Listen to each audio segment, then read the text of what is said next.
saya Ikra Serafindi, NIM E2019-3154.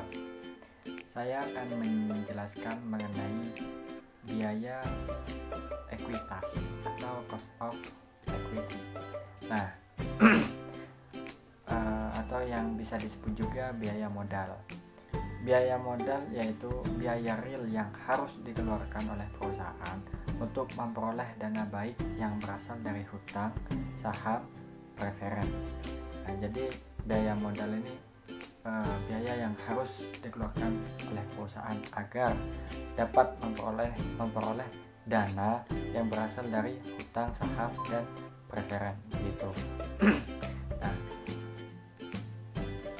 Bisa juga didapatkan dari saham biasa maupun laba ditahan untuk mendanai suatu investasi atau operasi perusahaan.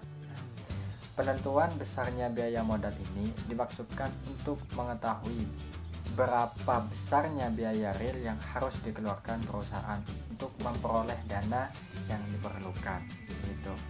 Nah, jadi perhitungan biaya ini biaya penggunaan modal ini sangatlah penting, dan dengan maka dari itu alasannya itu dihitung nih karena yang pertama memaksimalkan nilai perusahaan, mengharuskan biaya-biaya termasuk biaya modal diminimalkan. Yang kedua itu keputusan pegangan modal, capital budgeting, memerlukan suatu estimasi tentang biaya modal. Yang ketiga itu keputusan lain seperti leasing gitu. Nah, selanjutnya itu modal kerja juga memerlukan estimasi biaya modal. Nah, estimasi ini semacam estimasi biaya modal. Nah, yang biaya modal merupakan konsep penting dalam analisis investasi karena dapat menunjukkan tingkat minimum laba investasi yang harus diperoleh dari untuk melakukan suatu investasi. Nah, biaya modal ini dapat dihitung berdasarkan biaya untuk mesin. Namun apabila perusahaan menggunakan beberapa sumber modal, maka biaya modal yang dihitung adalah biaya modal rata-rata tertimbang. Nah, dari seluruh modal yang digunakan, konsep biaya modal erat hubungannya dengan konsep mengenai pengertian tingkat keuntungan yang disyaratkan kepada masing-masing sumber dana atau disebut juga biaya modal individual. Assalamualaikum warahmatullahi wabarakatuh. Saya Dianisa Yusafira, NIM E2019-3174. Di sini saya akan melanjutkan materi dari teman saya mengenai struktur modal dalam keuangan syariah. Menurut Zainal Arifin, modal adalah sesuatu yang mewakili kepentingan pemilik dalam perusahaan.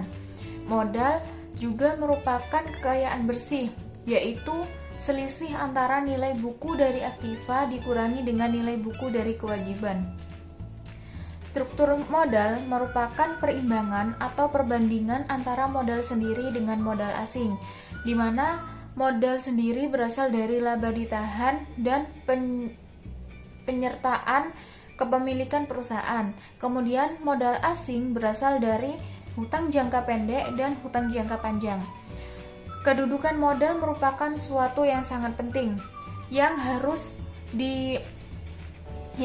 dipenuhi terutama bagi pendiri bank dan para manajemen bank selama beroperasi.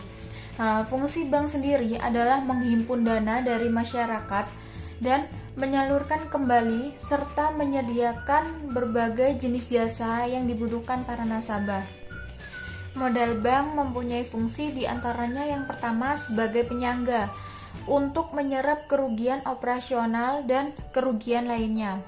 Dalam hal ini, modal memberikan perlindungan terhadap kegagalan atau kerugian bank dan perlindungan terhadap deposan. Kemudian yang kedua sebagai dasar bagi penetapan batas maksimum pemberian kredit.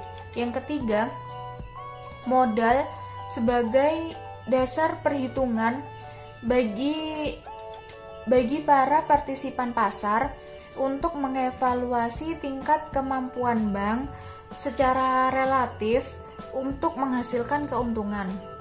Dalam kaidah Islam, pemberian pinjaman tidak boleh meminta imbalan atas pemberian pinjaman tersebut, karena setiap pemberian pinjaman dengan permintaan imbalan tersebut disebut sebagai riba. Dalam Islam, riba itu diharamkan. Sumber utama modal bank syariah adalah modal inti dan kuasi ekuitas, di mana modal inti adalah modal yang berasal dari pemilik bank yang terdiri dari modal yang disetor oleh pemegang saham, cadangan, dan laba ditahan. Sedangkan kuasi ekuitas adalah dana-dana yang tercatat dalam rekening bagi hasil. Sekian dari saya. Wassalamualaikum warahmatullahi wabarakatuh. Assalamualaikum warahmatullahi wabarakatuh. Nama saya Kifliatun Hasanah, NIM E 2019-3157. Saya di sini akan menjelaskan tentang penerapan KAR untuk perbankan syariah. Kecukupan modal merupakan faktor yang penting bagi bank dalam rangka pengembangan usaha dan menampung risiko kerugian bank. Bank Indonesia menetapkan modal Capital Adequacy Ratio atau CAR, yaitu kewajiban penyediaan modal minimum yang harus selalu dipertahankan oleh setiap bank sebagai suatu proporsi tertentu dari total aktiva tertimbang menurut risiko atau ATMR, atau secara matematis yaitu sebagai berikut. Caranya sebagai berikut, yaitu CAR sama dengan modal per ATMR dikali 100%. Nah,